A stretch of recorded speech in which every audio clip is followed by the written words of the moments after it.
हो मोरी समरिया भोले बाबा जोगिया हो राम।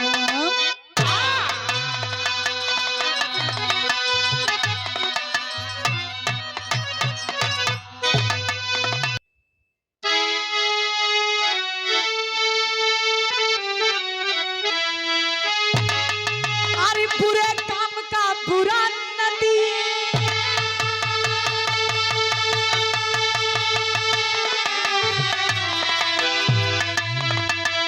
ना मानो तो कर देखो,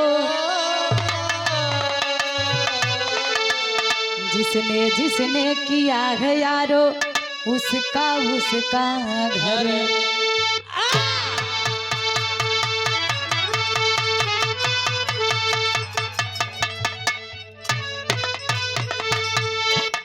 लेकिन कहानी कब बा कैसन बा कहवा से कबीर जी लिखत हुवन बिरहा में गजल लगल गुरुजी।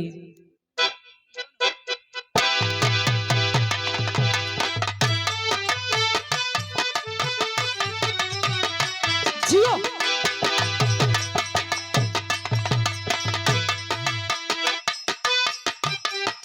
क्या बात है,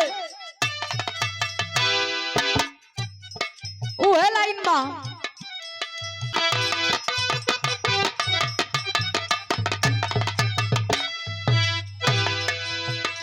जब से इनकी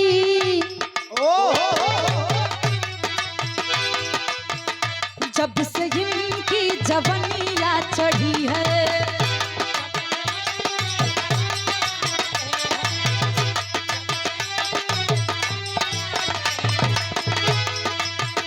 जब से इनकी जवानियाँ चढ़ी है, ये हजारों के पीछे पड़ी है।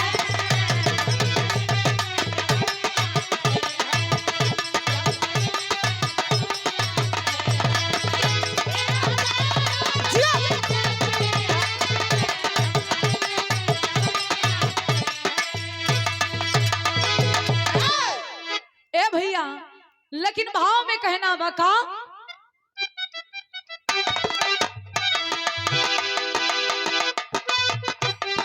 ओहो कि जिसके दामन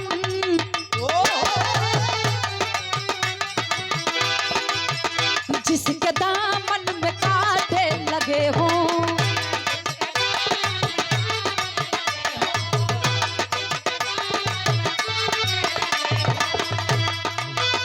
जिसके दामन में कांटे लगे हो उसका दामन उठाना पड़ेगा।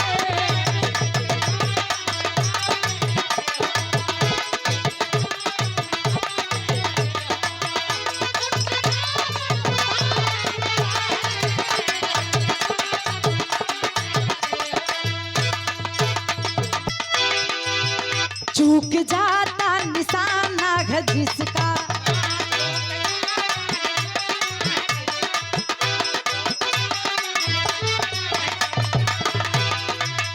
चूक जाता निशाना है जिसका, तीर उसका चलाना बुरा है।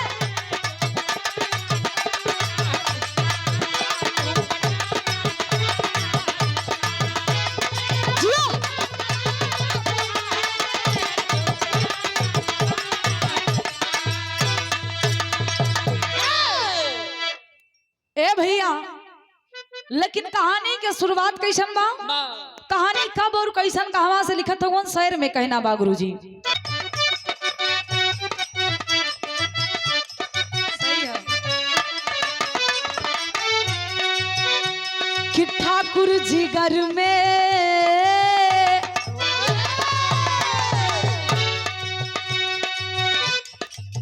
ठाकुर जी घर में सोच पाना ये जरूर है, फंदे में चिड़ैया को फंसाना जरूर है।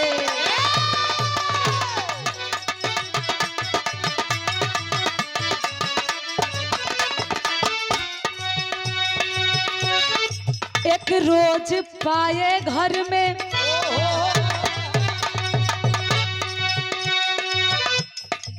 एक रोज पाए घर में उसको अकेली, पकड़े है जात घर में बाटे नबेली।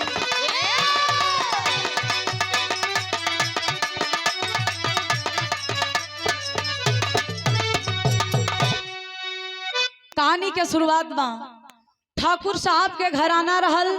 ठाकुर साहब के घर में एक नौकर रहल, जो नौकर के नाम खेदारू यादव बतावल गई। खेदारू यादव बड़ा गरीब रहल बेचारा।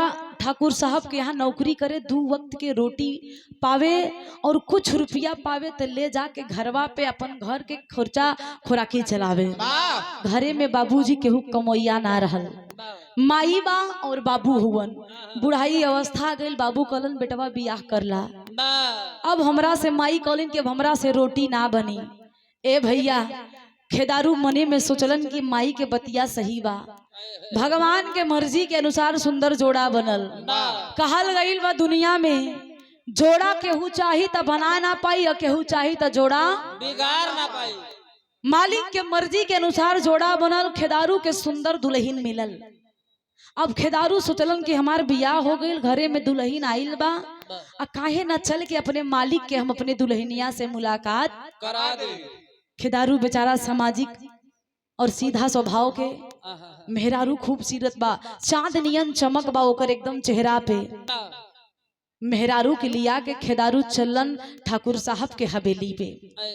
हवेलिया पे जब औलन ठाकुर साहब कहलन का हो कैसन खेदारू दुल्हन लेके आइल हुआ, आज से नहीं है का कौनो ही। खेदारू कहलन ना साहब, ए ठाकुर साहब ई हमार मलकिनिया है, एकरा के आशीर्वाद दे दा। देखा आदमी के विचार, पहले के जमाना के विचार सोचा।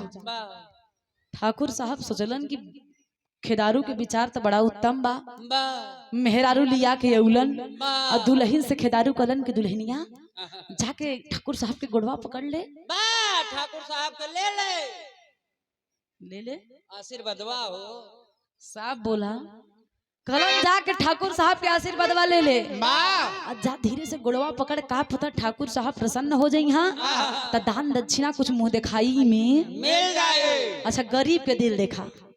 दुल्हन बेचारी गई, ठाकुर साहब के गोड़ पकड़लस, आशीर्वाद लेलस।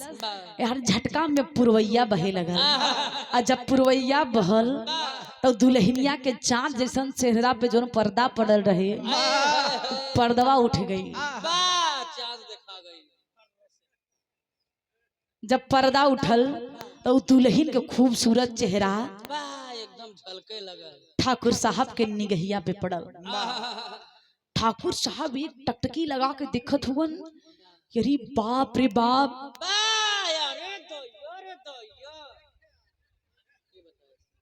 ये तो के बताए सर, ये कुल बताऊगा। ठाकुर साहब खलन का हो खेदारू, मेहरारू एक नंबर ले ले हुआ। खेदारू समझ गए कि ठाकुर साहब गड़बड़ात हुवन। दुल्हनी धीरे से कोटी काटस, काहे करे बेशरमई है का, कहे रे ठाकुर साहब सामने मुंह जिन खोले ना। दुल्हनिया काहे का करी, हमार गलती नहीं भी पुरवैया हबक गलती है, तब हमार मुंह ना खोल गया। जल्दी से अपन मुंह फिर से ढाके दुल्हन। लेकिन ठाकुर साहब को जान ला जियरा में तूफान उठते ही बा। ठाकुर साहब सोचत हन कि कैसे एक हम अपन बनाई। कहे ने खेदारू एक काम करा, तो हर महीना का अगर 1000 पेमेंट रहा होए, तू अपन मेहरारू भियान से ड्यूटी करे। खेदारू कहे ना साहब, ए सरकार, अब बिटिया बहन मेहरारू से अगर हम नौकरी करवाओ तो हमरे से जवानी धिक्कार बा।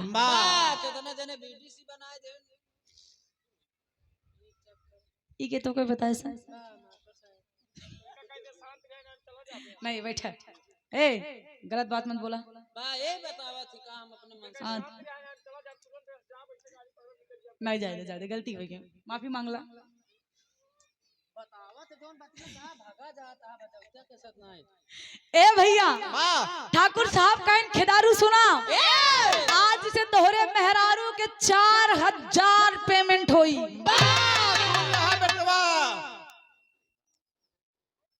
तू क्या सुना था? बा उनका बतावा तो हमको बताएं। अच्छा अच्छा अच्छा। ए भैया खेदारू कहेन बतावा, जिंदगी में इतना हम इनकर रोज नौकरी करे, गोड़ तक ठाकुर साहब दबाए, ठाकुर इनके गोड़ दबाए। कहन हमका कभो 4000 दे भाई नहीं करे। मेहरारू के कह जाए कि प्रमोशन करता। अच्छा बैठे, ए शरीर कंट्रोल में रखा। अब बीडीसी रहन प्रधानी होता है भाई। अच्छा नहीं छोड़ दे, शांति। बा ए भैया ठाकुर साहब कहन सुना, कल से अपन मेहरारू लिया के सवेरे सवेरे यहाँ तोरे मेहरारू से काम ना करवाई। सिर्फ चेहरा देखब। कहन बस एक काम करे के बा, सवेरे और सांझी के हमके नाश्ता दे दी। हम खेदारू कहेन बाप रे बाप, मात्र नाश्ता दे में 4000 महीना। दुल्हनिए कहे देखे 1000 रुपये लेके आवत रहा। ये हमार पावरा देखा, ठाकुर साहब 4000 देते सिर्फ नाश्ता ठुसवा में। खेदरुआ कहा हमें कुछ गड़बड़ लागत बा। यहाँ ठाकुर साहब के दिमाग चकरा देवा, सोचत हन प्लान करथन का कैलन गुरुजी एक लाइन तरह जा।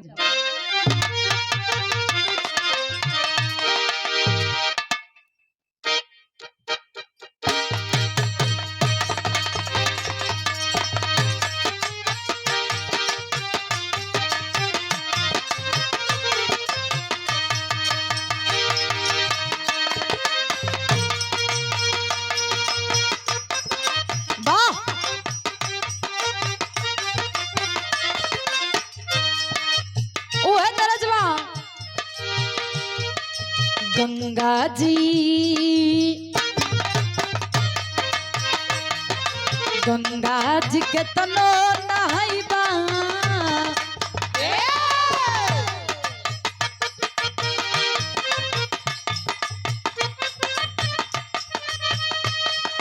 गंगा जी के तनो नहाइबा,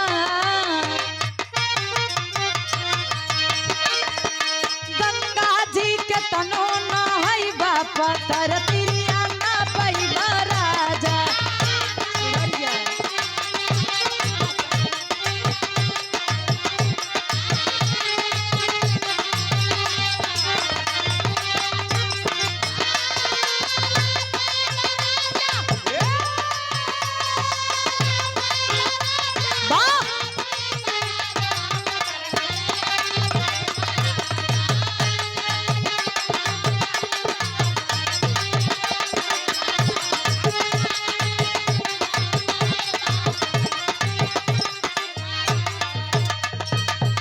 लेकिन यही गीतिया के स्वर्गीय दादा राम कैलाश गुरुजी गौलन।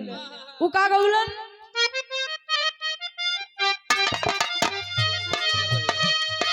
अब चली गंगा नहाई हो, अब चली गंगा नहाई हो, घोड़ैया हमई लैला राजा।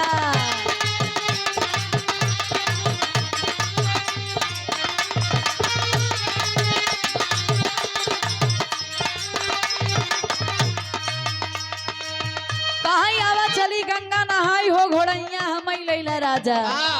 तनी से और बदलल कहे तरे नरियरवा के बारी, ऊपर से आम ज्यादा लगाए जाए। ए भैया तमाम गीत रहल, हर जगह के मतारी भाई और अलग अलग हर जगह के मतारी बहनी गीत के गावेलिन।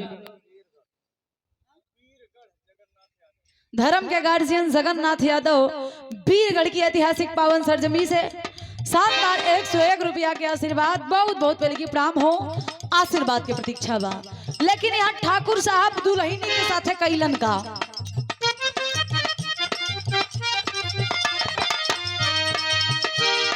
रो रो के बोली दुल्हनिया, रो रो के बोली जवनिया जुलुम कइले बाड़े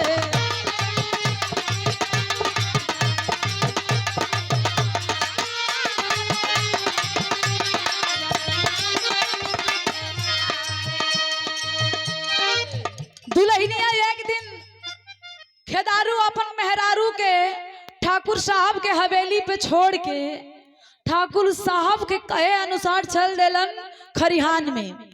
खरिहान समझत होगा? खरिहान वाह खलिहान हैं? अरे खेत खलिहान और का खेती में खलिहान बनाओ जाते समझदार हुआ।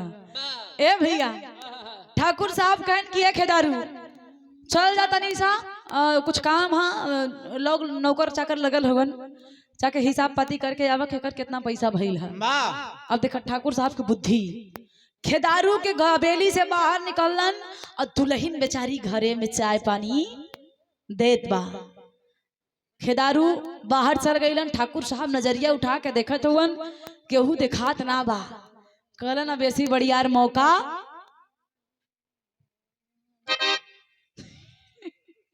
इहो दूजने खरियाने जात हुवन। वाह ए भैया ठाकुर साहब कहे ना बेसी बढ़िया मौका ना मिले देखा तन ठकुराइनो आराम से अपन बिस्तर लगा सूतत पड़ी है और दुल्हन बेचारी अकेले बैठल बा। लाल रंग के साड़ी एकदम खूबसूरती चमकत बा चेहरा पे। नई नई दुल्हन आए है ठाकुर साहब कहे ना मन में कंट्रोल धीरे से ठाकुर साहब पीछे गए अकबरिया में धाके पर लाली देखा था जब अखबारी में पकड़लन तो दुल्हनिया सोचत बा कि हमार पति परमेश्वर हुवन। कलश का हो वाह बर्दाश्त करे ठाकुर के हवेली बा। वाह ठाकुर साहब देखिए तो कहिए दोनों प्राणी के रोमांस कर थोड़ी ना बोले है। बदतमीजी करा तारा ठाकुर साहब तब तक धीरज कलन ए हो रानी जब से देखले बानी ना खाना पानी हमार हराम हो गई है। दुल्हनिया झट दिनी हाथ छटकौलस डांट के गालस अरे तोरा के शर्म नहीं खेआवत?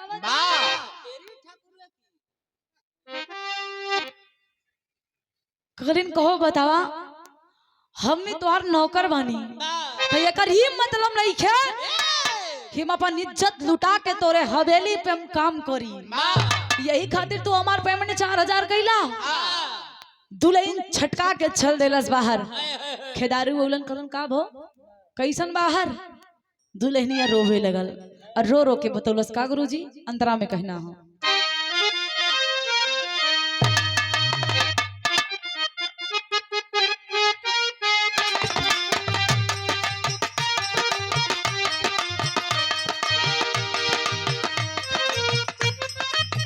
कहे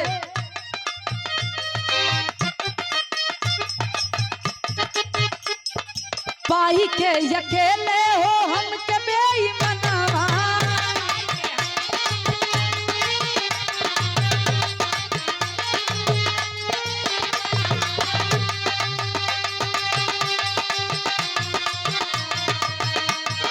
हमरा के पकड़ेला ठाकुर नदनवा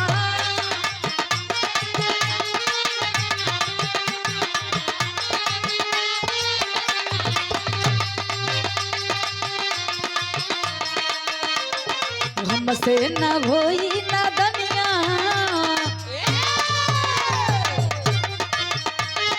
हमसे न होई न दनिया जमनिया जुलुम कइले बाड़े।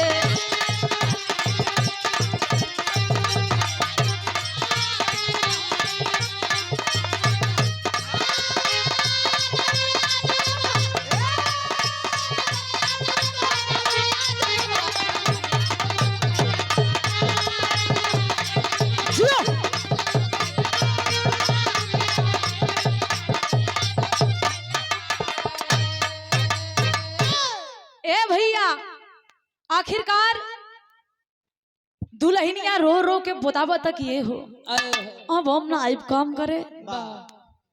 खेदारू कलन कैसन मुंह फुला फुला के बोलत हो का भइल कुछ भइल का?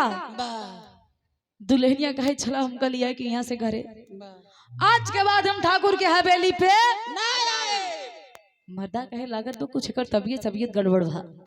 खेदारू लिया के गइलन घरे, कहलन बैठो। अच्छा पूरा विस्तार से बताओ तोरे साथे भइल का। दुल्हन कहे सुना, जब तू खरियान गइल डाला ना, उ ठाकुर हमरा के पकड़ के बड़ी उल्टी सीधी बात कहता। हमरे ऊपर ओकर बड़ी बुरी नजर बा, बहुत गंदी नजर रखले बा। उ तबे हमार 4000 पेमेंट कैले रहल।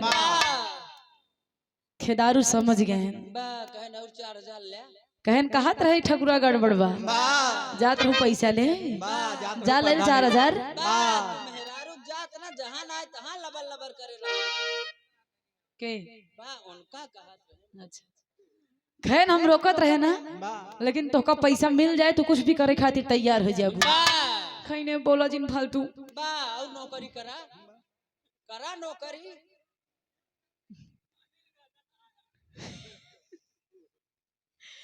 ठाकुर साहब के बतिया खेदारों के दिमागवा में गुजत बा। कहने सुन, जोन भइल तोन भइल, अभियान तब फिर हमरे साथे हवेली पे चलो। दुल्हनिया 2 कदम पीछे गई।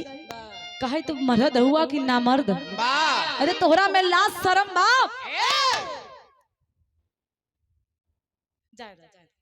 कोनो दिक्कत ना।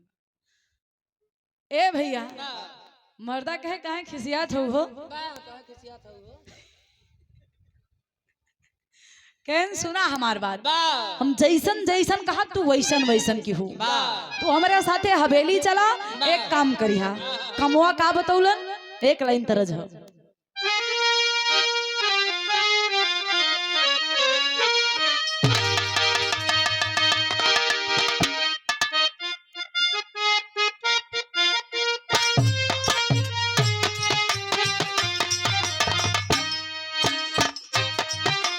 बड़ी पुरान तरज में कौनो दुल्हन अपने मर्द के खोजत बा। दरोगा साहब के घर पे गई, थाने पे गई, कॉलत की है दरोगा साहब, हई जोन कुंभ मेलवा लगल बना, यही कुंभ मेला में ओकर पगला के हम रोकत रहे जिंजा। कहे जिंजा पगला तई, लेकिन ई पगला माने नहीं। यहाँ रह के हारमोनिया बजावत रहा तब ठीक रहा। जब से पगला कुंभ मेला में लौट के नहीं आई। ए दरोगा साहब सुना हमार बात। कहस दुल्हनिया का कहलस,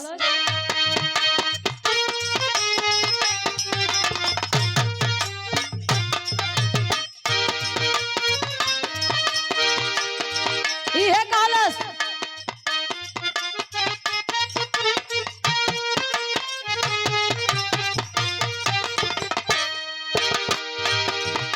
लिखी लिखी दरोगा साहब,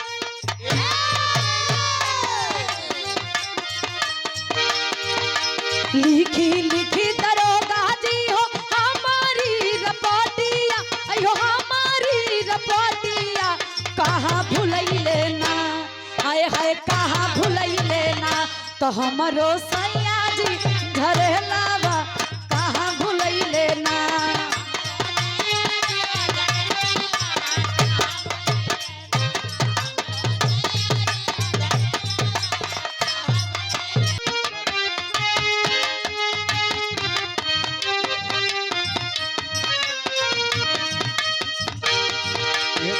खेदारू समझौलन का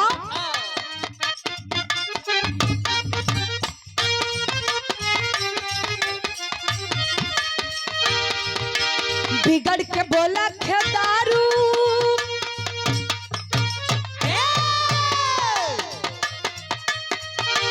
बिगड़ के बोला खेदारू, माना बात हमार बारी धनिया।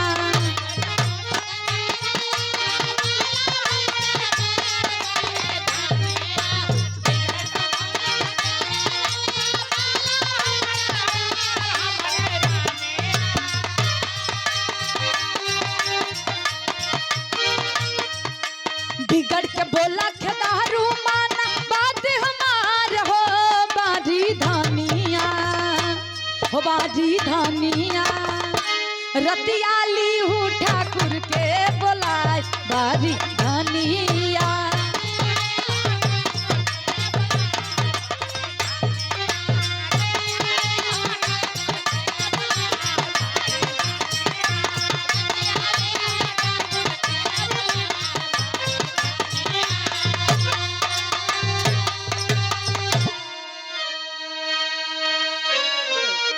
खेदारू समझावत बा जी है खेदारू समझावत है कि सुन ए पगली रो मत खिसिया हम जवन कहते उहे कर हमरे साथे चला हवेली और कुछ कहिया यहाँ मत तू कुछ ऐसा करबे मत करिया कि ठाकुर के लगे कि तोरे जोन काल कैलन ओकरा पे तोरे ऊपर बड़ा बुरा असर पड़ा बा अपने चेहरा के हमेशा खुश रखी हा ठाकुर साहब के हवेली पे जब दुल्हन गई तो ठाकुर साहब कहलन के अरे बाप रे बाप कल तो बड़ा छटकत रहली हमके लगल कि आज के बाद कमोए पे ना आई लेकिन आते तो और टीम टाम करके आई बा ठाकुर साहब सोचन की लागत व गुटी सेट हो गए ये बात हमार मानी गई ठाकुर साहब फिर धीरे से झकनी से झाकत हो गन दुल्हनिया देखस कि ठाकुर झाकत हो कहे का हो बहरे बहरे रहो कभी तो रो बा ठाकुर साहब भीतर गईलन कहे सुना अबे यहाँ हमार मरद बा राती के चल तो ढेर के प्यार हुई यहाँ हमार अगर पगला देख ली ना बड़ी कुटाई करी ठाकुर साहब करन की बाप रे बाप मेहरारू तो बड़ी डेंजरस निकलल एक ही बार में झटका में मान गई अब जानला ठाकुर साहब के खुशी के कौनो ठेकान उनकर खुशी जानला आसमान छुअता कैलन का गुरुजी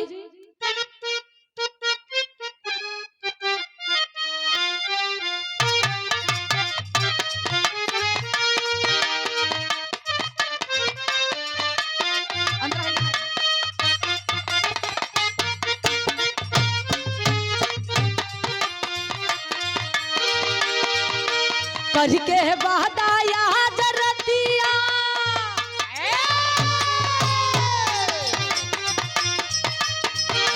करके बहदाया जरतिया घरवाली हूँ बोलाई बारी धनिया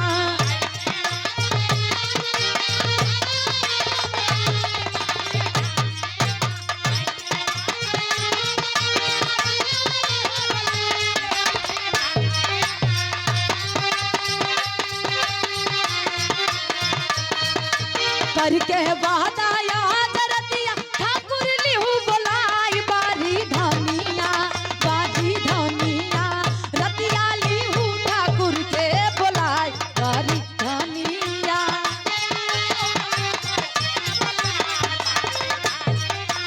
जियो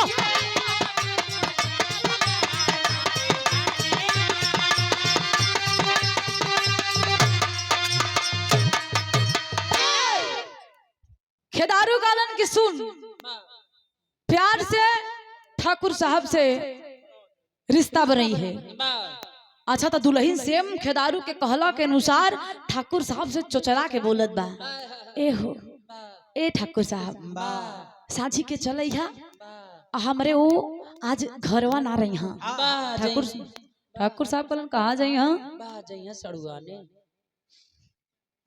कहलन वो आज घरवा ना रही खेते में काम चलत बा रतिया भर खेतवा में रही और तू 12 बजे राती के आई तब काम होई अब ठाकुर साहब के जानला दिन में एकदम चैन नहीं बा अब वो सोचत हवन कि कब 12 बजे कब हम खेदारू के घरे पहुंचे ए भैया ठाकुर साहब बढ़िया से अपन तैयारी वैयारी कैलन सेंट उंट बढ़िया से मरलन और राती के जोहत हवन टाइम कैलन का भैया बड़ी पुरान तरह बिरहा में एक हमरे बिरहा सम्राट विजयलाल गुरुजी बड़ा लहा के गावेलन कैसे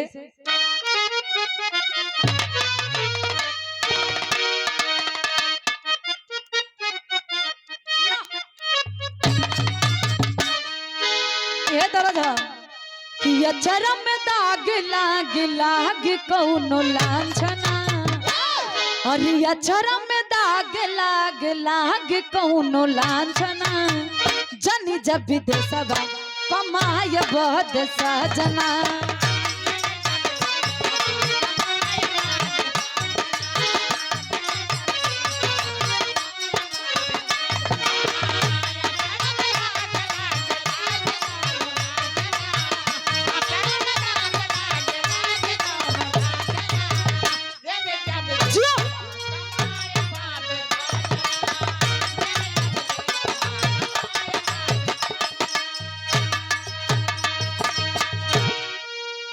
अच्छा ये हो बतौलन कि जब तू बतेबू तो ठाकुर तनी सा घबराइहा, लेकिन प्यार से उनके समझैया।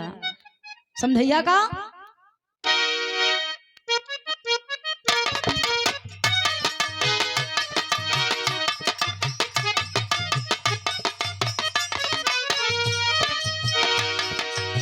और ठाकुर घबराई है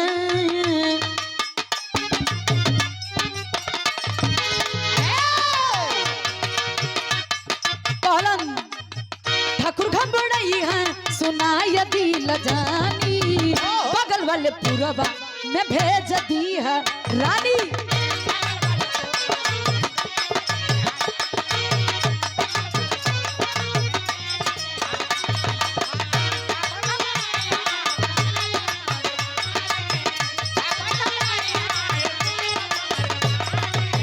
बगल वाले पूरबा में भेज दी है रानी।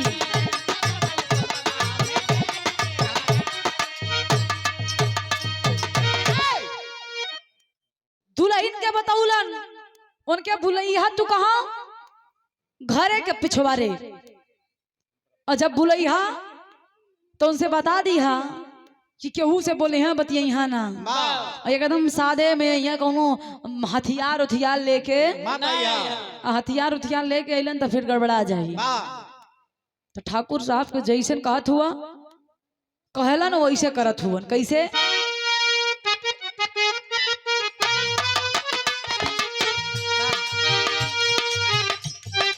कहलन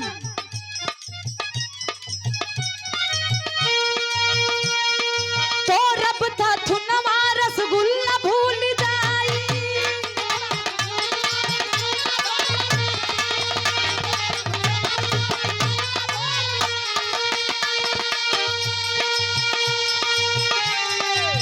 कि दुनिया से उनके विधवा कराई।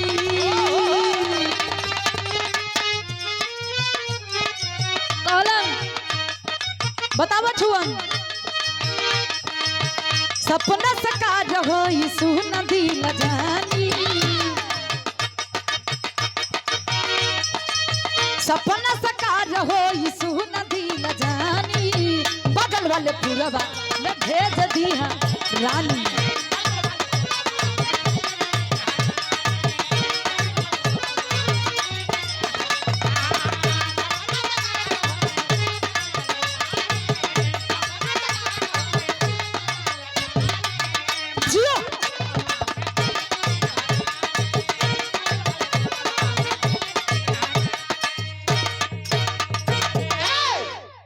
खेदारू कहे नाम है ससुरो, बड़ा मन कर रसगुल्ला खाए के मन बना, आज मोहने ना रही तो रसगुल्ला खाई है का।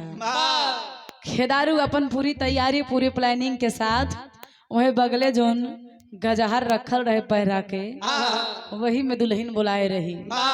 वही में खेदारू अपन बढ़िया से चदरा उदरा ओढ़े बैठा कहे ना बा आवा आज तुहार मुँह रही तबे तू खई बा रसगुल्ला, बड़ा तोरा के शौक बना।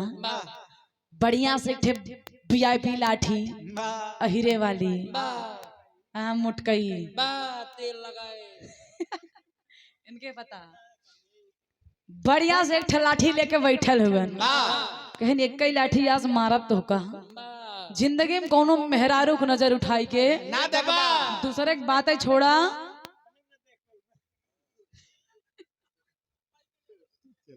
ए भैया खेदारू पूरी तैयारी कैलन लेकिन होखत का बट टेरी में कहना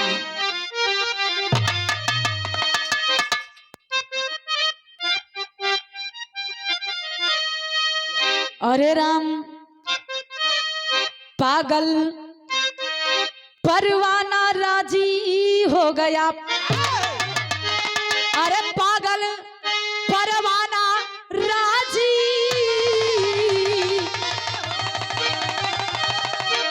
अरे पागल परवाना राजी हो गया तो छलिया काम बसी को करे हसीना राजी।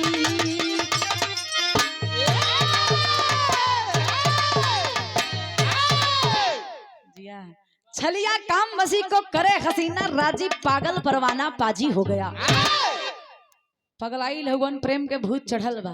अच्छा वह कहल जाला अगर जब थोड़ा सा छुछेरा टाइप रहे तो ओकर प्रेम जोन होता हर एक मिनट पे आवत है। हाँ ओकर प्रेम के कोनो अंदाजा नहीं रहा। वैसे भी लोग कहावत कहलन कि इंसान के जिंदगी में भैया एक ही बार प्रेम होता, सच्चाई है बा। हाँ तो उनके हर मिनट पे प्रेम आई, जितना जनी की देखिए उतना जनी की प्रेम आई। अब ठाकुर साहब के प्रेम उमड़त बा छोकरा था चला हवन कैसे तर्ज लगल।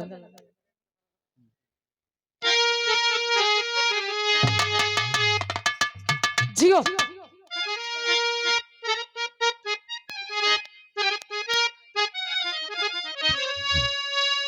स्वर्गीय रामदेव उस्ताद अपने जमाना में ही तर्ज के गौलन। रामदेव जमाना के गुरुजी के इस जमाना के तर्ज जब रामदेव गुरुजी और बुल्लू गुरुजी में बिरहा हुए तो रामदेव उस्ताद गौलन का गौलन।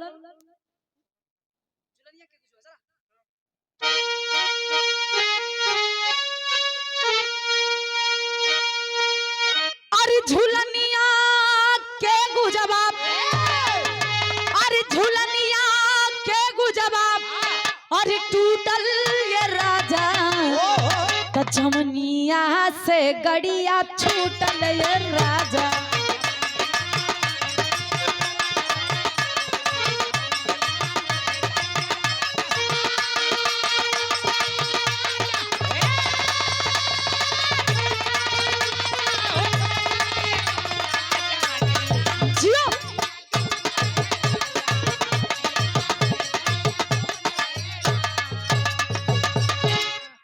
ए भैया ये देखें आशीर्वाद मिला हमारे गार्जियन पूजनीय बाबूजी। ये देखें इनके मन के गीत बा। अब पापट लागे एक बाद पापट लागे शानदार 101 रुपया के आशीर्वाद मोछड़ यादव रुद्र के पूर्वा ऐतिहासिक धरती से बारे तोहर बाबू कई बाबू हैं तोरे पागल। एक तो होला खून के रिश्ता और एक होला धर्म के रिश्ता। कबो कबो खून के रिश्ता धोखा दे देता और धर्म वाला रिश्ता ये धोखा नहीं देता। यहाँ तो हर माई बाबू भैया भौजी नहीं बैठल हुवन, धर्म के रिश्ता बा, ये प्यार बा, ये व्यवहार बा, ये लोग चाहत है दिल में कितना शक्ति बा। घर वाला रिश्ता टूट जाए लेकिन बाहर वाला रिश्ता ना टूटे, जल्दी नहीं टूटत अगर तोहर कर्म ठीक बा तब।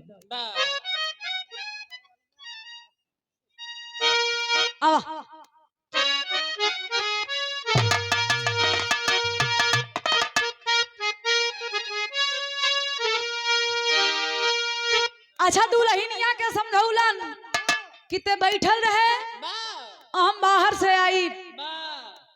जब ठाकुर साहब भीतर रही घबड़ई तो हमार बतिया सुनियत है। ठाकुर साहब अलन रात में 12 बजत बा, धीरे से एक वही दरवाजा के जो कुंडी लगल रहे वह कुंडी के खड़खड़ौलन, एक आवाज मरलन, दुल्हनिया झड़ाक से उठ के आई, धीरे से दरवाजा खोलस, कहे बुलाए रहे पिछवारे आई गया अगवारे। ठाकुर साहब कहे हमरे कंट्रोल नहीं भी हम पिछवारवा गए क्यों रहा वहा कहा आई गया तो आई गया ठीक बा जल्दी इस घरे में जा अब नाइट गड़बड़ हो जाए। ठाकुर साहब कहे बताओ व्यवस्था कहाँ बा, तू कहा इतना उचकत होगा। ठाकुर साहब के ले गए घरे में बैठा 10 लाइट वाइट नहीं बनी रिया रात। जैसे ठाकुर साहब बिस्तर बैठन दुल्हनी का हाथ पकड़ेन तब तक यार खेदारू कहे का हो करे रतिया भरी है होई तोर नींद दूध नहीं खुलत बा। ठाकुर साहब को लगे पसीना तर तर तर तर छूटे कहे करे दुल्हनिया तई तो कहे मार मर्दवा या उबन करे सवेरे आए ई कैसन पगला चल रहा बा। दुल्हन कहा ये ठाकुर साहब हम जाने नहीं, हम नहीं जानते रही पगला मोट सनक दब लागत तोहरी की नहीं ये भूखान पियासा चला आवत बा, अब हम का करी।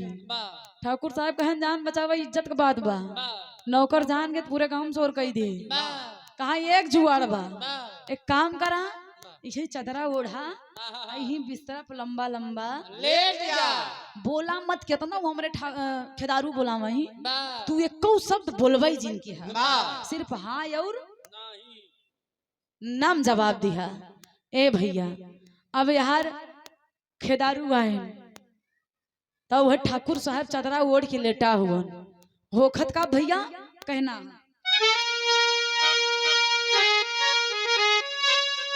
अरे बोले खेदारू, अरे बोले खेदारू तनी तो का ये गोरी तम मोटा के भैलू आज कोलू ये गोरी।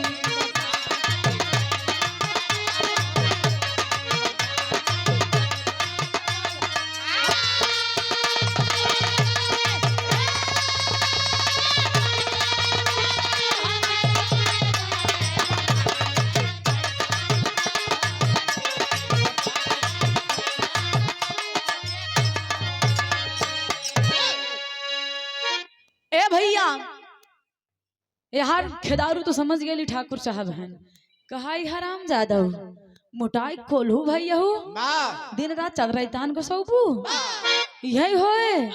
ठाकुर साहब धाई हाँ करता है धाई ना करता है कहे करे का हथियान की न्याय से उड़ी लावत है बोलबे कि ना बोलबे जब मैं दुल्हन रही तब तो बोले ठाकुर साहब सिर्फ हाँ नाम जवाब देते हैं।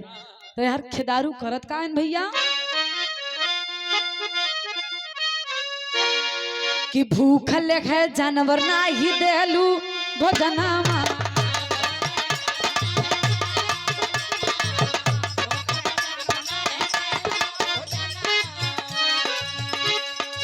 कि भूखल है जानवर ना ही देखलू दुअरवा अरे सूतेलू बंद कैया जहो के बड़वा।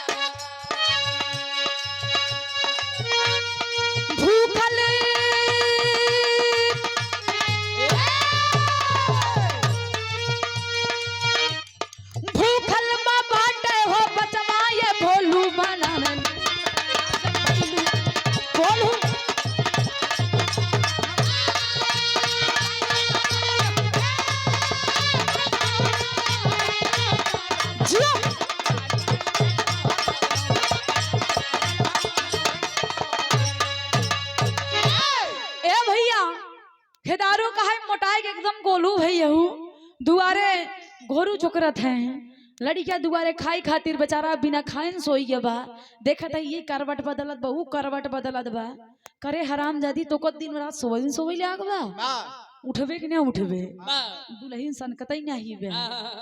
ठाकुर साहब कहन कैसे विझाई यहाँ सब निकर के भागी लागत जान बचे खिसिया खेदारू हुई लठिया उठाए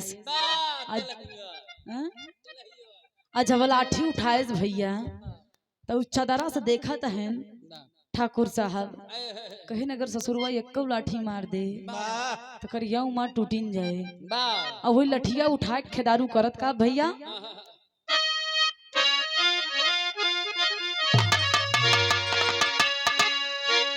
कि लाठी उठा के खेदारू चली भइले कि लाठी उठा के खेदारू चली भइले मारा एक लाठी थू थू न टूटी गईले।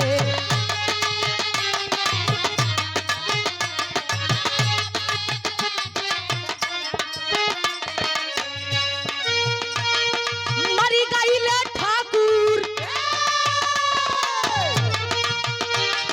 मरी गईले ठाकुर निराश काहे होलू मोटा के भैया जकोलू ये गोरी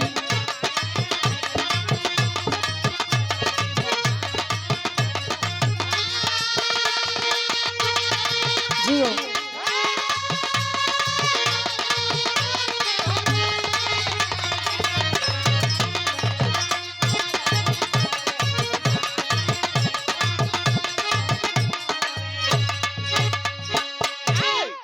ए भैया एक लाठी मरलस ठाकुर साहब के खींच के अब देखा मजबूत लाठी भरतू लाठी पहले दादा पुरानिया लोग जो घरे में लाठी रखे तब पुलिस प्रशासन बहुत कम गांव में आवत रहे आपन सुरक्षा सब स्वयं करें।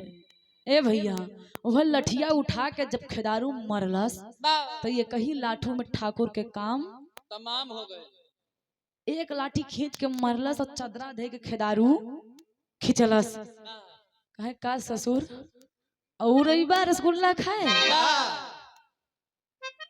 बार बार बुलावा था। और वह ठाकुर साहब के दांत चिंगरल एकदम निकलल है, जैसे लगा था कि मुस्कियात हुआ। सासुर कितना ही कना बा, कहो ये कलाठी पायस तब ये कर हंसी नहीं बंद बा, तब कहे कि एक लाठी खींच के और देला तब वो हंसी ना बंद बा। नहीं बंद बा। अब ओके काल मालूम बा कि ठाकुर साहब के काम तमाम हो गया। धीरे से जाके खेदारू झकझोरत बा कि हंसबे करबा कि दू चार लाठी औरी दे। जब झकझोरलन तो ठाकुर साहब के हाथ गोड़ लंबा लंबा हो गया। दुल्हनिया दौड़ के आए, कहे कहो ई का कही दिया। अरे ठाकुर साहब मरी हैं, अगर गांव में शोर हो जाए तो बड़ा बुरा होई। अब यार खेदारू पसीना छूटत बा कि ठाकुर तक लाठी में काम तमाम। अब करी तो करी का, खेदारू बुद्धि लगावत हूँ। बुद्धि का लगान भैया, एक लाइन तरज है।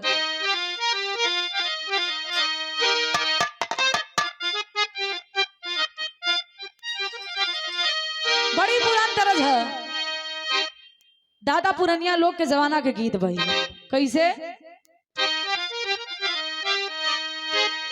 कितनी लैला हो बलमुआ हमके कोरा,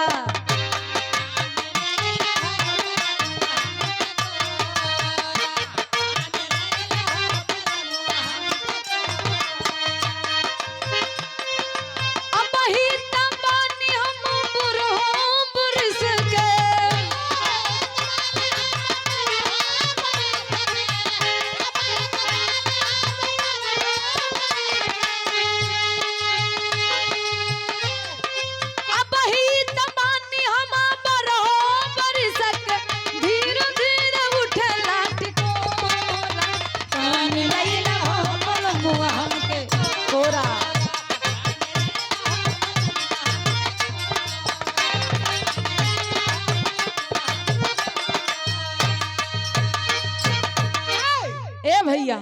लेकिन यार खेदारू बुद्धि लगौलन, बुद्धिया लगौलन का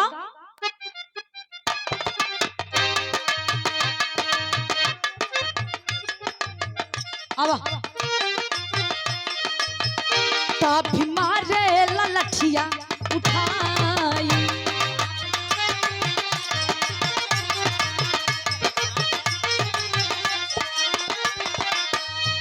ए भैया खेदारू बुद्धि लगौलन कि लसिया के छुपाई तो छुपाई कहाँ। अगर सबेर होगा केहू हमरे घरे में ठाकुर के लाश देख ले तो ई सोची कि खेदारू मरले बा तो पक्का हमके फांसी होई। ये से हम अपन बुद्धि लगावत है। लेके गईलन उ लसिया के ठाकुर साहब के बगली में थे कटहरे के बाग रहल, और बगिया से रोज एक कटहर चोरी होत रहे।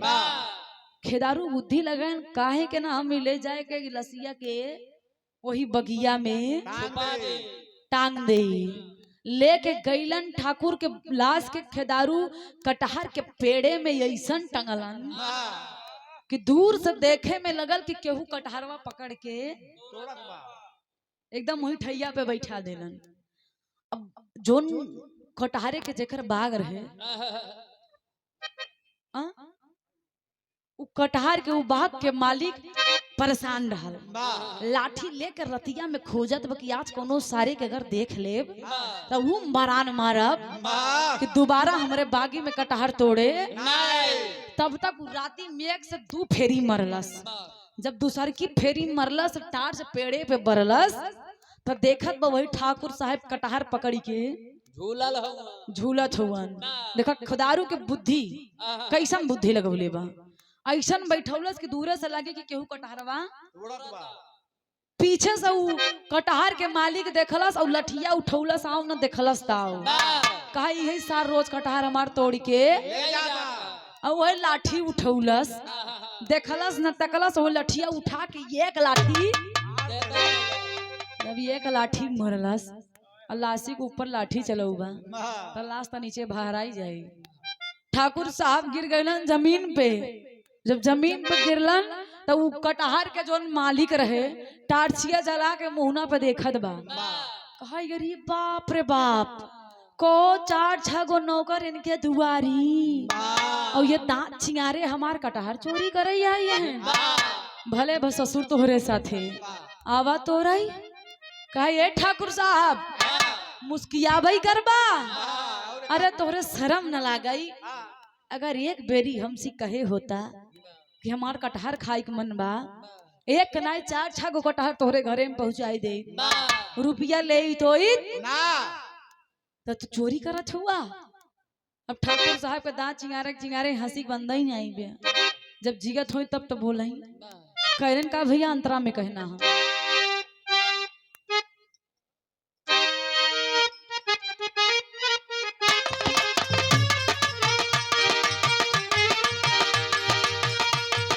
लठिया लागत भाराई गिर गईले,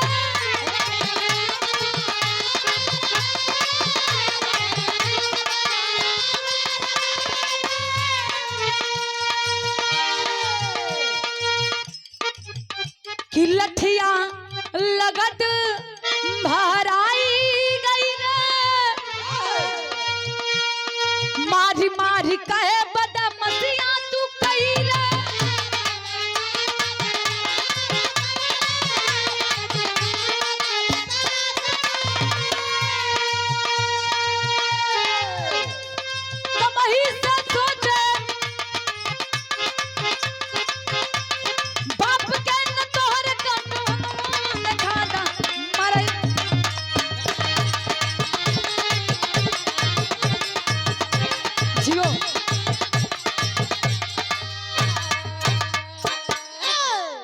धीरे से वो कटहर के मालिक गजलसिया के छुए लगल। ठाकुर साहब के जब हिलावे लगल तो ठाकुर साहब के कहाँ बोलती बा, हाथ पकड़त बा त नस बंद। सोचत बा कि हम मरबे करे कि कुछ औरी भइल। कहो ये कलाठी मनई मरत नहीं जाते, कहीं हम ऐसन वैसन जगह त नहीं मार दे। बेचारा चिंता में, अब गरीब इंसान के हाथे अगर हत्या हो जाए तो ओकर दाना पानी हराम हो जाए। वो बेचारा सोचत बा कि अब हम बची तब बची कैसे। अब यार खेदारू के नींद नहीं आवत बा।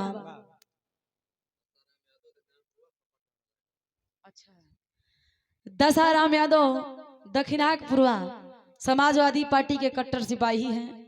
गीत के फरमाइश बा 101 रुपया के आशीर्वाद 2 मिनट की बिरहा बा एकदम होगी।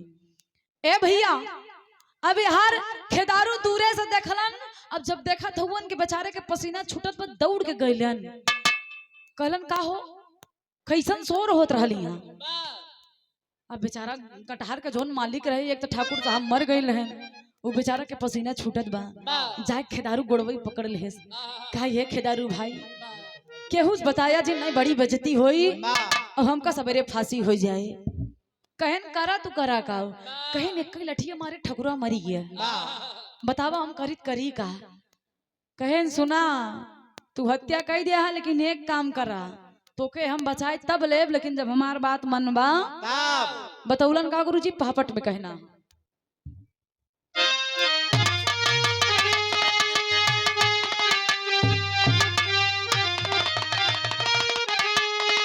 अरे धावल धूप घोड़ जाई रोवल ठाकुर मरी गईले। अरे धावल धूप, अच्छा हाँ भुलाए गिरे बता दे। हाँ दादा पापट लाग बा। अरे धावल धूप गोड़ रोवेला जाई ठाकुर मरी गईले। ले बा भैया खेदारू जान बताई ठाकुर मरी गईले।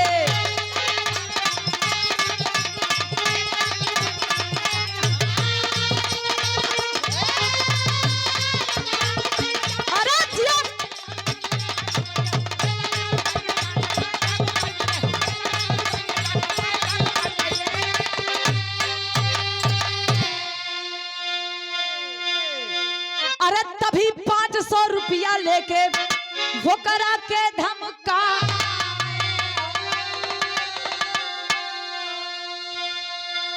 अब फिर कोयरी के कोयराने जाके लाश दिया बैठा।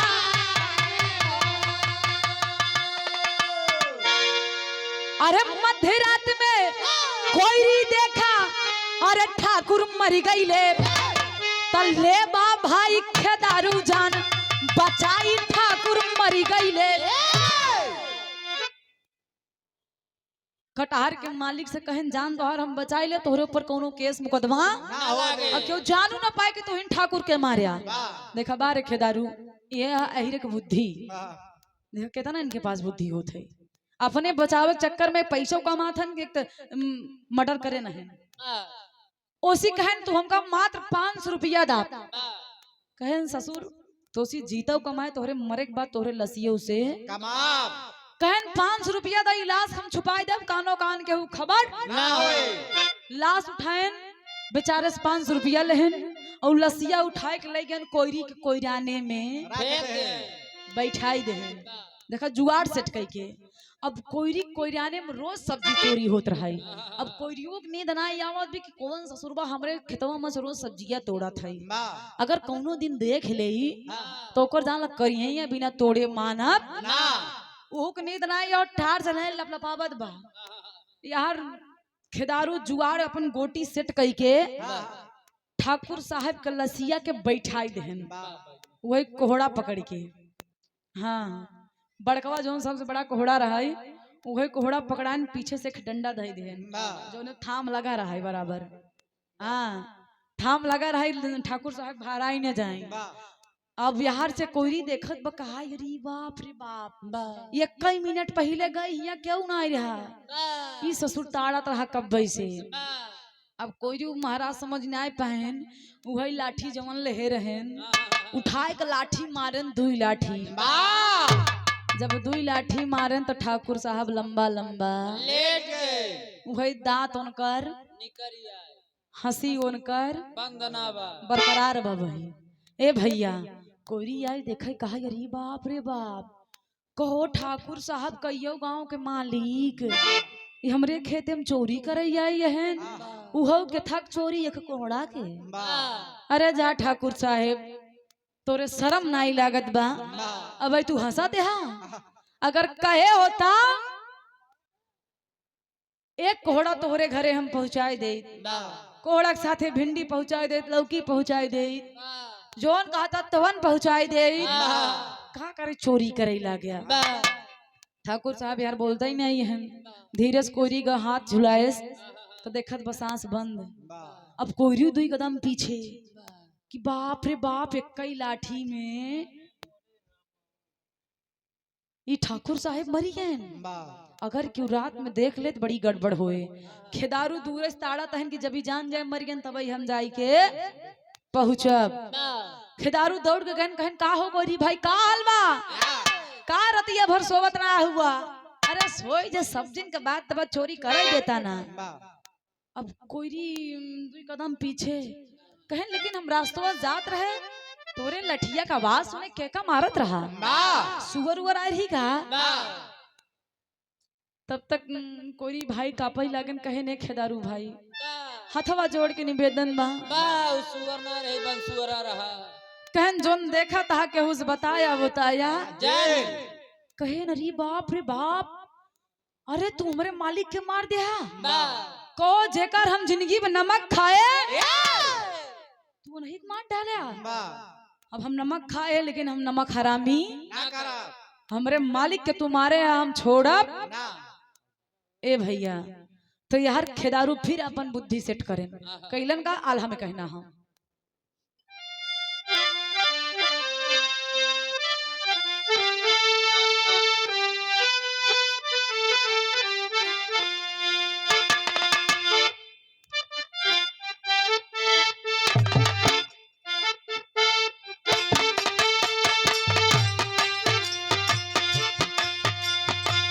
कोई जाके कहेला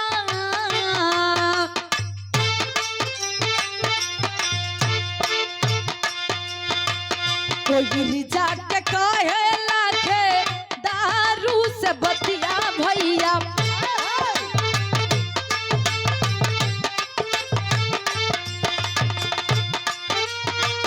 ए हो बड़का भैया लेता जनामा बचा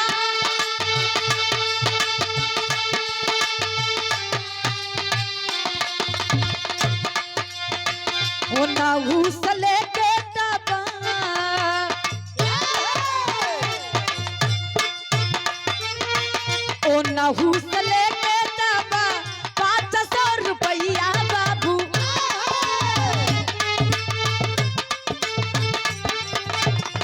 फिर से चल का धावा पे लाठिया उठा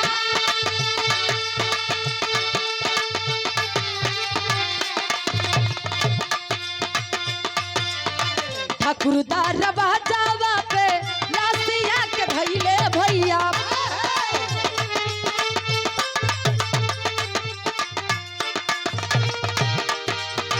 रोवे ठाकुराइन पीटी भोरे भोरे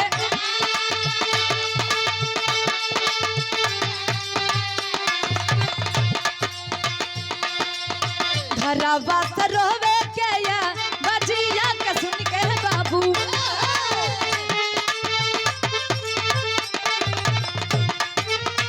वही लखदारू हो दुआरा बापेरा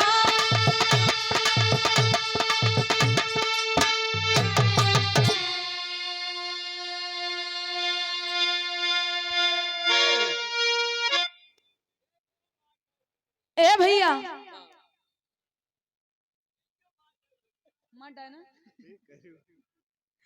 ए बाबू आखिरकार अब यार कोईरी बेचारा कलश की है बड़का भाई हमार जान बचावा ई मैटर केहू के लगे पहुंचई ना तो सवेरे हमके फांसी हो जाए खेदारू कहन कोनो बात ना है यार हम बाटित कौन चिंता बस एक ही काम करा तू 500 रुपया दे दिया कहन 500 रुपया हम काहे कहन 500 रुपया देबा इनकर काम तमाम करे खातिर अब यार कोईरी 500 रुपया देन वही लसिया के खेदारू उठाएन का धवा पे अंधेरिया रात देखा उ लसिया के साथे का कर छुवन ठाकुर साहब के लसिया के उठा के लेके अलन ठाकुर साहब के दरवाजा पे रख देलन जब ठाकुर साहब के दरवाजा पे रखलन कहन जय हो ठाकुर साहब अब जिंदगी में ये जन्म तो चला ही गया जब दूसर जन्म तोहार आए वो जन्म में तू 10 दाएं सोचबा कौनो मेहरारू देखे से पहले ठाकुर साहब के लाशी से 1000 रुपया कमाई लेहन लाश के दरवाजा पर रखन चल देहन अपने भोर के समय बा ठाकुराइन दरवाजा खोलिन कहीं हमरे ठाकुर आज आए नहीं आ झटका में आंख मीजत की जैसे एक गोड़ दुआरे रखीन तब तक हुई लसिए पिता झझाक दिना गोर उठौलिन और देखा तहिन त निचवा ठाकुर साहब के लाश लेकिन छाती पीट पीट के सबेरवे रोवे केरी राम हो राम इतना पी ले है तो का इतना पिए चाहिए का पी ली दारू गांजा पी के दुआरे गिरा ठाकुराइन के चिंता होए लगन केरी बाप रे बाप ई रतिया में ठीक रहन ई रतिया भरे में कैसन छतिया पीट पीट के ठकुराइन रोवे लगलिन कि राम हो राम माई रे माई हमारे सुहागवा बुजड़ा मोरी माई हमारे रमऊ पर अइलन मोरी राई के अब रमऊ कहीं बोलाई मोरे माई तेरी सही देंगे ए भैया ठकुराइन के रोवे के आवाज सुन के गांव जवार के लोग जुट गइलन और सब ये सोचत हैं कि बाप रे बाप ठाकुर साहब के आखिरकार मरलिस के तेकरा में इतना दम्बा आ तब तक खेदारू अपने घरे से आवाज सुनत बा उ जान के सब जान गए ना अपन बढ़िया से मोची बताओ दे पगड़ी बांधे चलल बा देखत बा कि दुआरे भीड़ लगल बा ठकुराइन रोवत है कहा ये भौकाल टाइट करे के पड़े आँखी में पानी उनी लगाए जाए को ठाकुर साहब के गोड़वे पकड़ के लगा रोवाई कहा अरे मोरे मालिक अब के करे दुआरवा कमो करब मोरे मालिक के कर कमैया खाब मोरे मालिक हमारे परिवारवा बेकार भय मोरे मालिक देखा खेदारू कहा अगर न रोक तो मामले गड़बड़ हो जाए ठाकुर साहब के घर परिवार नात रिश्तेदार सब आई गए लाश ले जाए के शमशान घाट पूरी तैयारी होत बा खेदारू रोवत है धीरे से कहे नहीं मलकिन रोवा जी ठाकुर साहब हमरे बड़ा निक मनई रहे पता न कौन ससुरवा मार दे जा इधर रोवा जिन हम तो यही होश में रहा बैठे शांति से ए भैया खेदारू कहन सुना अब हम नमक खाए यही इनकर जिंदगी भे हम पूरा निभाऊ घबरा जा का निभाऊ अरे जोन ए भैया खेदारू कहे न शमशान घाट सब क्यों लेके जाओ हम घर रखाऊ हम देखब कोनो दिक्कत होए लेकिन हम जाब ना यार तैयारी होत बा गुरुजी कैसे आल्हा बदल गई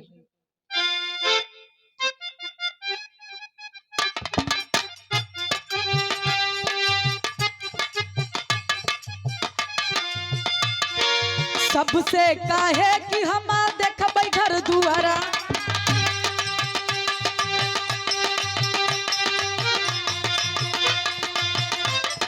तोहन लोग फूका हो मसान लेके जा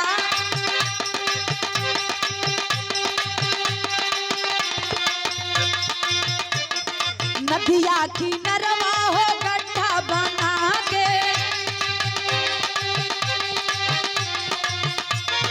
बैठल बाजा के छिपा के ऊ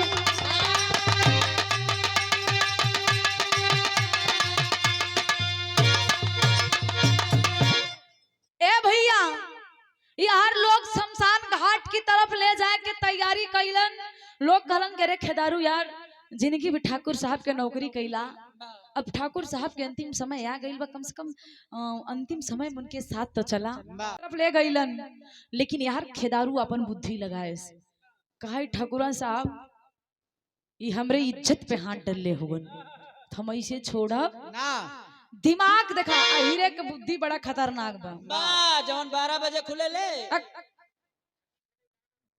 पागल तू जाना ही ना पौला बा ठाकुर अहिरे के बुद्धि 12 बजे खुलते 12 बजे दिन में खुला थे 12 बजे रात की क्यों जाने से नहीं आता बा ये समय हर समय खुले रहा था जब से जोगी बाबा बैठा हो ए भैया बा भैया बैठा होई ठाकुर साहब के लाश शमशान घाट की तरफ लोग लेके जाते हो तब तक यार खेदारू धीरे से पीछे के रास्ता से वही शमशान घाट के कुछ दूरी पे बा एक बढ़िया से गड्ढा बनौलस और गड्ढवा बनौलस कैसे जितना में बैठ जाए ओकर शरीर लौकी ना गड्ढा बनाए के वही गड्ढवा में खेदारू बैठ गए बा भेसवा बदल के और जब बदल के बैठन तो करत का हुवन खड़ी में कहना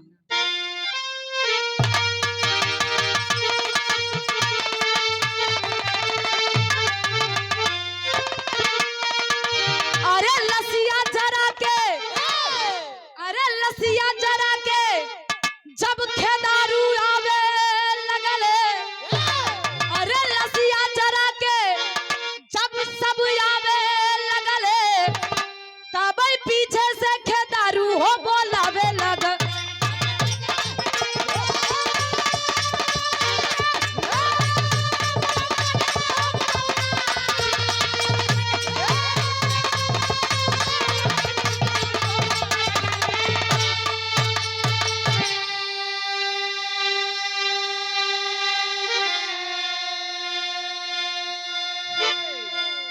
यार गड्ढा बना के खेदारू बैठल बा और वहां ठाकुर साहब के लाश के जरा के नात रिश्तेदार गांव के जोन लोग गइल रहलन लौटत रहलन और खेदारू अपन अवजिया ठाकुर साहब के अवजिया में बदल के पीछे से आवाज लगौलस कि हे भाई बंधु जात हुआ हमरा लाश के जरा के लेकिन हमारे एक बात सुनला अभी बोलन का गुरुजी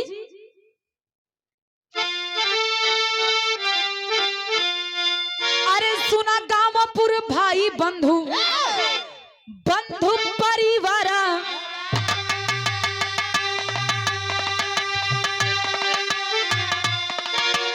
अरे बाटे हो खेदारू जवन घर नाव करवा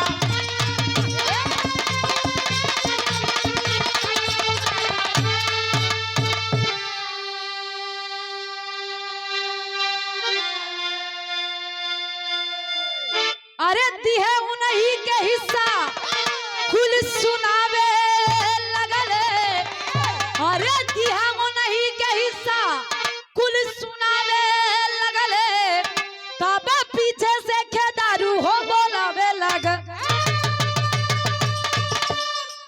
ए पंचो जब पीछे से लोग आवे लगलन तो खेदारू ठाकुर साहब के वजिया में बदल के खलस के ए भैया ए चाचा ए काका सुना जोन घरा हमार नौकरवा बा जेका नाम खेदारू है वो आई नहीं बा जिंदगी भर हमारे साथे हमार नौकरी कैलस कबो नमक हरामी ना कैले तो हमार अंतिम इच्छा बा कि हमार पूरा जमीन जायदाद पूरा हिस्सा वही के नाम लोग कर दिया अगर ना करवा तो हमारी चेतावनी समझा का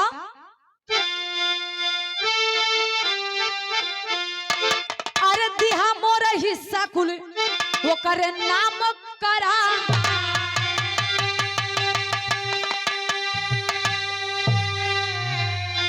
अरे नाही त भूत बन के करबै हम सफाई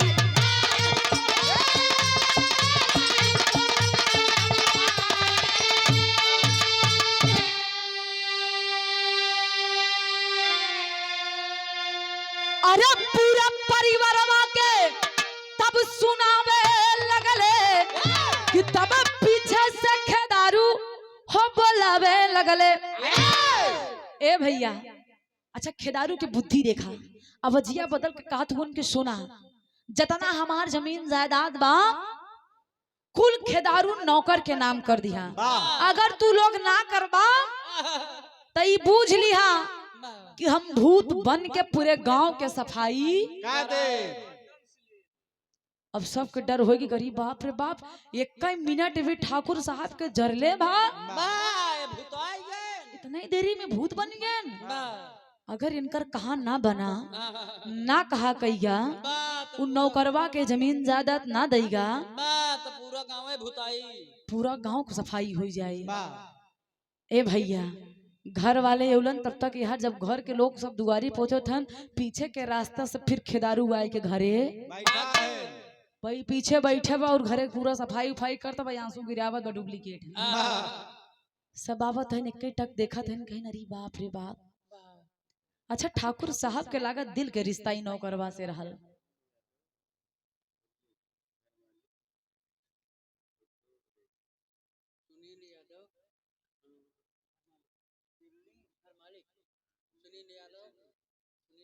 हाँ धर्म के बड़े भैया सुनील यादव दिल्ली घर मालिक ये बड़े भाई की तरफ से अच्छा दिल्ली एसी बस ड्राइवर हो भैया की तरफ से ये शानदार 122 रुपया के आशीर्वाद बहुत बहुत पहले की प्रणाम हो आशीर्वाद के प्रतीक्षा बा सकल समाज के पहले की प्रणाम आशीर्वाद के कामना बा ए भैया अब यार लोग देखा तो मन घर परिवार नात रिश्तेदार कि कहो ठाकुर साहब के साथ लागत बा एकर दिल के कनेक्शन रहल कौनो जन्म में खेदरुआ बड़ा पुण्य के काम कैलस देखा मरे के बाद ठाकुर साहब पूरा जमीनिया दे देलन पूरा जमीन जायदाद के मालिक बना देलन अब ठाकुर साहब तो चल गईलन लेकिन एक राजा बना देलन खेदरुआ मने मन सोचत बा कितना जल्दी कहा हमने जल्दी से अपन बोरिया बिस्तरा है लेके आई हम महल का राजा बने मने मन सोचत बा कितना जल्दी कैसे कहाई तब तक ये भैया जोनू ठाकुर साहब के बड़का भैया रहलन खेदारू के बुलौलन कलन खेदारू यहाँ बा बेटवा आज के बाद तो के नौकरी करे के जरूरत खेदारू कहन गलती हुई का सरकार हमार तो मालिक की दुनिया से चल गईलन तो हमके नौकरी से मत निकाला हमके रुपया ना मिली लेकिन अपने मालिक के साथे हम कबो गद्दारी ना कैले अपने मालिक के गईला के बाद हम फ्री में नौकरी करब बड़का भैया तब खुशी की जाना ठिकाने नहीं कहन वाह बारे खेदारू तोरे ईमानदारी पे खुश होके पता नहीं खे खेदारू कैलन का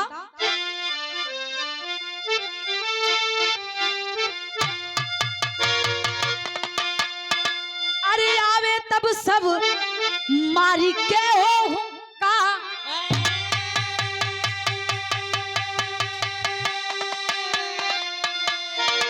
अरे पहले से खेदारू पहुंचा कई के हुसियारी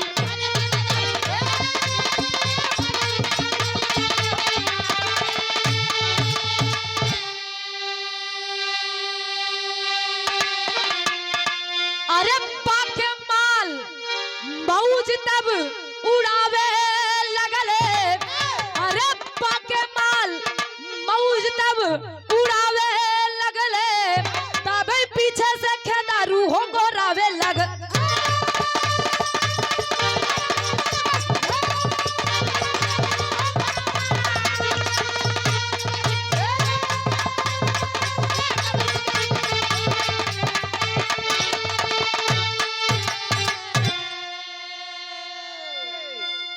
ए भैया, यही से कहल जाला कि बुरे काम का बुरा नतीजा ना मानो तो करके देखो। जिसने जिसने किया है यारो उसका उसका। ठाकुर साहब के मात्र एक गलती से पूरा जिंदगी तो गबे कैलस, पूरा साम्राज्य खत्म हो गई। एक ही गलती। यही से कहल गई दुनिया में कबो बुरा काम ना करे के चाही। जे बुरा करत होकर बुरा अंजाम भोगत है। यही से कहा जात मेहरारू लक्ष्मी। सच्चाई बा। हाँ, मेहरारू लक्ष्मी होती। अभियान से मेहरारू को जाई के ये सबको के बताया सर? ये नहीं बता रहे हैं। अच्छा ए भैया, यही से कहल गई बा कि हिंदुस्तान में नारी का सम्मान सर्वोपरि है। सबसे पहले नारी। जिंदगी में जीवन में आज ही ना बल्कि इतिहास उठा के देखा, नारी दुर्गा है, सीता है, सावित्री है। वो है नारी कबो कबो वक्त आए पे काली चामुंडा दुर्गा बन जाती है। काली भी बन जाती है। हाँ, काली बन जाती है। यहीं से भैरव बाबा मत बनी। हाँ ए भैया, अंतिम और आखिरी लाइन में कहना है,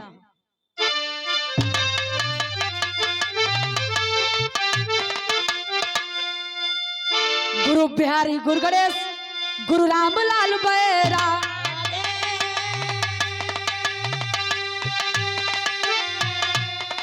अरे बसे स्वर्ग में जाई चंद्रिका, बच्चन की हो त्याग।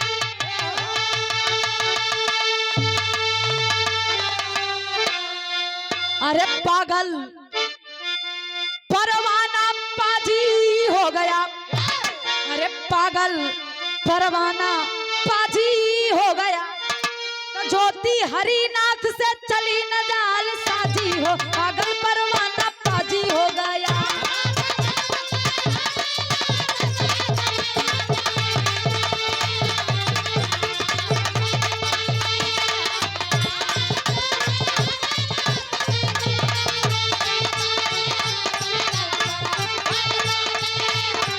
हो गया